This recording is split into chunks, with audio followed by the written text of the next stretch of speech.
उस चिट्ठी में एक लेपर्ड के बारे में जिक्र था जिसने 1.5 सेंचुरी से ज़्यादा लोगों को मार गिराया था। ब्रिटिश सोल्जर्स, गोरखा सोल्जर्स और हंटर्स की टीम भी मिलकर उसे मार ना सकी। यह लेपर्ड इतना प्रचलित हुआ कि इसके बारे में ब्रिटिश पार्लियामेंट में जिक्र होने लगा। वर्ल्ड के टॉप न्यूज़पेपर्स में ये लेपर्ड हेडलाइंस बनाने लगा। 1918 में उस लेपर्ड ने रुद्रप्रयाग के बेंजी गांव में अपना पहला शिकार किया था और फिर तो मानो उसने तबाही मचा दी। उस लेपर्ड ने रुद्रप्रयाग के आसपास के पहाड़ी इलाकों में 125 से ज़्यादा लोगों को अपना शिकार बनाया था। उसकी दहशत इतनी थी कि गांव के गांव वीरान हो गए। सूरज ढलते ही लोग अपने घरों में छिप जाते थे। पूरे रुद्रप्रयाग में मानो कर्फ्यू लग जाता था। लोग अपने घरों में भी सुरक्षित नहीं थे क्योंकि ये लेपर्ड घरों के दरवाजे खोलना सीख गया था। वह घर में घुसता और अपने शिकार को उठाकर ले जाता था। लेकिन रात में ही क्यों, दिन में क्यों नहीं? ये लेपर्ड रात में ही अटैक क्यों करता था? ये हम जानेंगे स्टोरी के एंड में, तो बने रहिए हमारी इस एडवेंचरस स्टोरी के साथ। साल था 1918। उत्तराखंड की ऊंची पहाड़ियों पर बसा छोटा सा गांव बेंजी। आधी रात का समय था। बाहर केवल ठंडी हवा की आवाज़ थी। दूर कहीं भेड़िए के रोने की आवाज़ सुनाई दे रही थी। उन दिनों बिजली का आविष्कार नहीं हुआ था। चारों तरफ अंधेरा और खामोशी फैली हुई थी। एक परिवार अपने छोटे से मिट्टी के घर में सो रहा था। अचानक दरवाजे पर किसी के पंजे की धीमी खरोंच सुनाई देती है। घर के मुखिया ने सोचा शायद कोई कुत्ता होगा, लेकिन अगले ही पल खरोंच रुक गई। कुछ सेकंड की डरावनी खामोशी, फिर एक भयानक गुर्राहट। परिवार के सभी लोग डर से सहम गए। इससे पहले कि कोई कुछ समझ पाता, दरवाज़ा ज़ोर से खुल गया और बाहर खड़ा था एक ऐसा शिकारी जिसने पूरे हिमालय को अपने आतंक से झुका दिया था। सुबह जब गांव वाले पहुंचे तो घर के बाहर केवल घसीटने के और खून के निशान थे। घर का मुखिया गायब था। यह कोई भूत और राक्षस नहीं था। यह था भारत के इतिहास का सबसे रहस्यमय और कुख्यात आदमखोर तेंदुआ। आज की इस डॉक्यूमेंट्री में हम जानेंगे आखिर यह तेंदुआ इंसानों का शिकार क्यों करने लगा, कैसे इसने वर्षों तक पूरे क्षेत्र में दहशत फैलाई। यह था the demon leopard of India. 1918 पहला विश्व युद्ध समाप्त हुआ था, लेकिन भारत के हिमालयी क्षेत्रों में एक नया डर जन्म ले चुका था। रुद्रप्रयाग से होकर हर साल हजारों श्रद्धालु केदारनाथ और बद्रीनाथ की यात्रा करते थे। इन्हीं पहाड़ी रास्तों पर अचानक लोग गायब होने लगे। पहले लोगों ने इसे दुर्घटना समझा, लेकिन जल्द ही सच्चाई सामने आई। फिर एक शव मिला। उसके शरीर पर बड़े पंजों के निशान थे। यह किसी साधारण तेंदुए का हमला नहीं था। कुछ ही हफ्ते में 1, 2, 10, 20 हमले होने लगे। पूरा इलाका दहशत में आ चुका था। लोग समझ चुके थे कि यह तेंदुआ आदमखोर बन चुका है। वह इंसानों का शिकार क्यों करने लगा? सबसे बड़ा सवाल यही था। एक तेंदुआ जो सामान्यतः हिरण, बंदर और छोटे जानवरों का शिकार करता है, वह इंसानों को क्यों मारने लगा?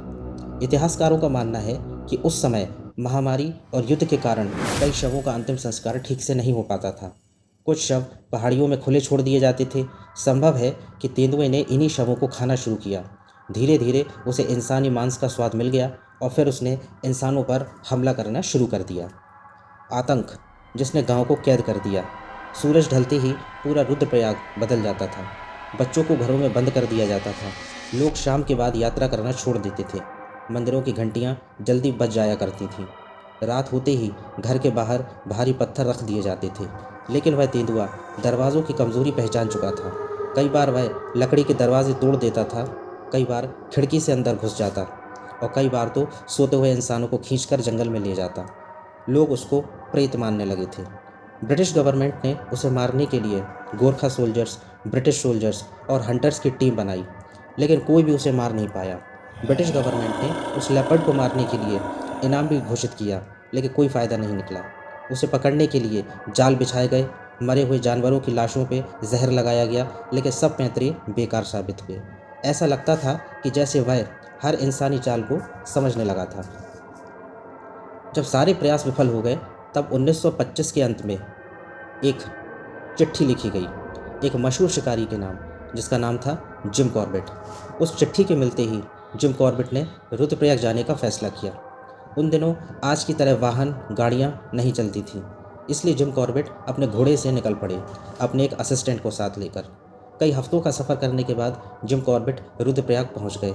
उनके स्वागत के लिए सारे गांव वाले इकट्ठा हो गए थे।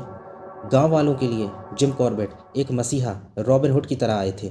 जिम कॉर्बेट ने जल्दबाजी नहीं की, गांव वालों की बातें धैर्य से सुनी, लेपर्ड अटैक के पैटर्न को समझा, अटैक की जगह को देखा, पंजों के निशान को एनालिसिस किया और पाया कि यह एक मेल लेपर्ड है जो इंसानों की आफत, तौर तरीका सब अच्छे से समझ चुका था। इसलिए वह जानता था कि कब अटैक करना है। कॉर्बेट ने कई रातें निकाल दी उसके इंतज़ार में, उसका पीछा भी किया, पेड़ों पर मचान बनाया ताकि उसे पकड़ सकें, लेकिन कोई कामयाबी नहीं मिल पाई। मानो लेपर्ड भी जान गया था कि इस बार कोई आम शिकारी से सामना नहीं है, अपितु एक धैर्यवान और समझदार शिकारी से सामना हुआ है। लगातार 10 हफ्तों की कोशिश के बाद भी कॉर्बेट की कोई सफलता हासिल नहीं हुई और फिर उन्होंने एक आखिरी कोशिश की और एक रात वो कामयाब हुए। आखिरकार 2 मई 1926 की वह रात आई जब महीनों की धैर्यपूर्ण तलाश के बाद जिम कॉर्बेट ने रुद्रप्रयाग के उस लेपर्ड का सामना किया। वो अंधेरी रात थी, चारों तरफ सन्नाटा छाया हुआ था, आसमान में तारे टिमटिमा रहे थे, ठंडी हवा चल रही थी। लेपर्ड और कॉर्बेट दोनों आमने सामने थे। महज 2 फुट की दूरी का फासला था दोनों के बीच। लालटेन की धीमी सी रोशनी के बीच जिम कॉर्बेट ने पूरी हिम्मत दिखाते हुए अपनी 275 रिग्बी राइफल से गोली चलाई। गोली अपने निशाने पर जाकर लगी और कई सालों से फैला आतंक समाप्त हो गया। जब अगली सुबह यह खबर रुद्रप्रयाग पहुंची तो लोगों की खुशी का ठिकाना नहीं रहा। उन्हें विश्वास नहीं हुआ। जो रास्ते वर्षों से वीरान पड़े रहते थे, जो गलियां रात को सुनसान हो जाती थी, वह फिर से गुलजार होने लगे। यात्रियों के कदमों की आहट मिलने लगी। सब कुछ पहले जैसा हो गया। जिम कॉर्बेट ने बताया कि वह लेपर्ड 7 फुट 6 इंच लंबा था, जिसने लगभग 125 से ऊपर इंसानों को मारा था। लेकिन 125 तो सिर्फ सरकारी आंकड़ा था, असली आंकड़ा तो इससे कहीं और ज़्यादा था। गांव के लोगों ने जिम कॉर्बेट का आभार प्रकट किया। ब्रिटिश गवर्नमेंट ने उस पूरे जंगल को हेली नेशनल पार्क में कन्वर्ट कर दिया और जिम कॉर्बेट की मृत्यु के बाद नाम बदलकर जिम कॉर्बेट नेशनल पार्क कर दिया गया, जो कि इंडिया का फर्स्ट नेशनल पार्क डिक्लेयर हुआ। रुद्रप्रयाग में फिर से जिंदगी लौट आई, लेकिन एक सवाल आज भी इतिहास के पन्नों में दर्ज है। क्या वह तेंदुआ जन्म से आदमखोर था या किसी इंसानी लापरवाही और समय की परिस्थितियों ने उसे ऐसा बनने पर मजबूर कर दिया? शायद इसका जवाब हमें कभी नहीं मिलेगा, लेकिन एक महत्वपूर्ण सीख हमें मिलती है कि जब भी इंसान और प्रकृति के बीच का संतुलन बिगड़ता है तो उसका परिणाम दोनों को भुगतना पड़ता है। रुद्रप्रयाग का आदमखोर तेंदुआ आज नहीं है, लेकिन उसकी कहानी आज भी हिमालय की वादियों में चेतावनी की तरह गूंजती है। आज भी रुद्रप्रयाग के लोग उस खौफ और आतंक को याद करके घबराते हैं कि एक दौर ऐसा भी था कि जब रात सिर्फ रात नहीं थी, अंधेरा मौत की दस्तक लेकर आता था।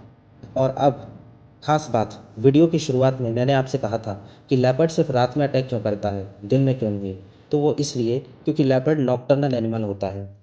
नॉकटर्नल यानी जो नाइट टाइम एक्टिव होते हैं, और ये सॉलिटरी यानी अकेले रहना पसंद करते हैं, इसलिए ये नाइट टाइम में ही अटैक करता था।